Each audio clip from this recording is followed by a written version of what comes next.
اعوذ باللہ السمیع العلیم من الشیطان الرجیم بسم اللہ الرحمن الرحیم وَلَقَدْ آتَيْنَا مُوسَى الْكِتَابَ اور تحقیق ہم نے موسیٰ علیہ السلام کو کتاب دی فَاخْتُلِفَ فِيهِ پھر اس میں اختلاف کیا گیا، یعنی کسی نے اس کو مانا اور کسی نے اس کتاب کا انکار کر دیا۔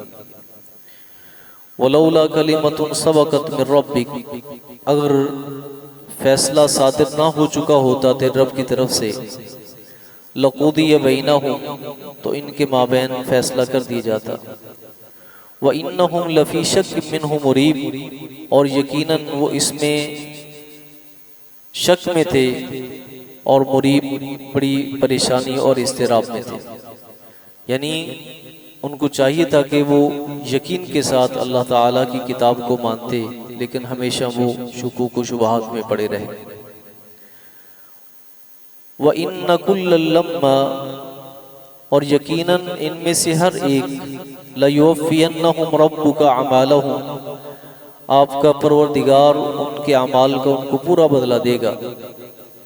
إِنَّهُ بِمَا يَعْمَلُونَ خَبِيرٌ یقیناً جو وہ عمل کرتے ہیں خبیر اللہ تعالیٰ اس سے کیا ہے، باخبر ہے۔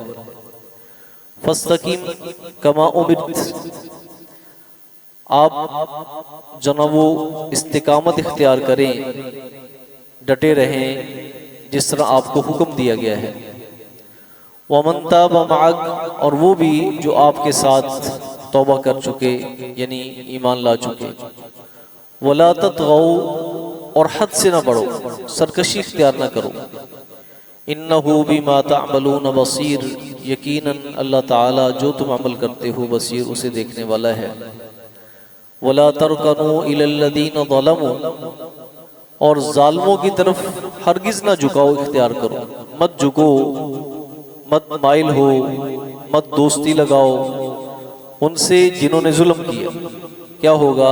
فَتَمَسَّكُمُ النَّارُ پھر تمہیں بھی آگ چھو لے گی، اگر تم ان کی طرف مائل ہوگے تو تمہیں آگ چھوئے گی۔ وَمَا لَكُم مِّن دُونِ اللَّهِ مِنْ أَوْلِيَاءَ اور پھر نہیں ہوگا تمہارے لیے اللہ کے علاوہ کوئی دوست۔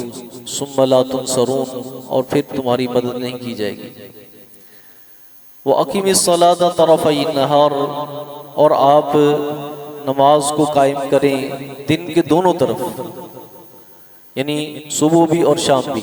اور امام ابن کثیر رحمۃ اللہ علیہ فرماتے ہیں کہ یہ آیت معراج سے پہلے نازل ہوئی، کیونکہ معراج کے بعد تو پانچوں نمازوں کو فرض کر دیا گیا، تو معراج سے پہلے دو نمازیں تھیں، صبح کی شام کی، یعنی سورج کے طلوع ہونے سے پہلے اور سورج کے غروب ہونے سے پہلے، اور تیسری نماز کیا تھی؟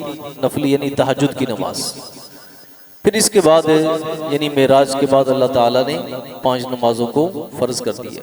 فرمایا وَأَقِمِ الصَّلَاةَ آپ نماز کو قائم کریں طرفَيِ النَّهَارِ دن کی دونوں طرف، یعنی صبح اور شام۔ وَزُلَفًا مِّنَ اللَّيْلِ اور رات کی گھڑیوں میں۔ إِنَّ الْحَسَنَاتِ يُذْهِبْنَ السَّيِّئَاتِ یقیناً جو نیکیاں ہیں یہ برائیوں کو ختم کر دیتی ہیں، یعنی انسان جب نیکی کرتا ہے تو گناہ اس سے مٹ جاتے ہیں۔ ذَلِكَ ذِكْرَىٰ لِلذَّاكِرِينَ یہ نصیحت ہے، نصیحت پکڑنے والوں کے لیے۔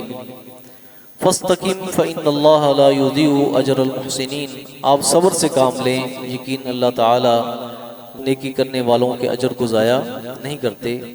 تو اللہ تعالیٰ نے اس پوری صورت میں انبیاء کرام کا ذکر کرنے کے بعد، ان کی قوموں کا ذکر کرنے کے بعد تسلی کس کو دی جا رہی ہے؟ نبی کریم صلی اللہ علیہ وسلم کو، کہ آپ صبر کا کریں، آپ کا اجر اللہ تعالیٰ ضائع نہیں کرے گا۔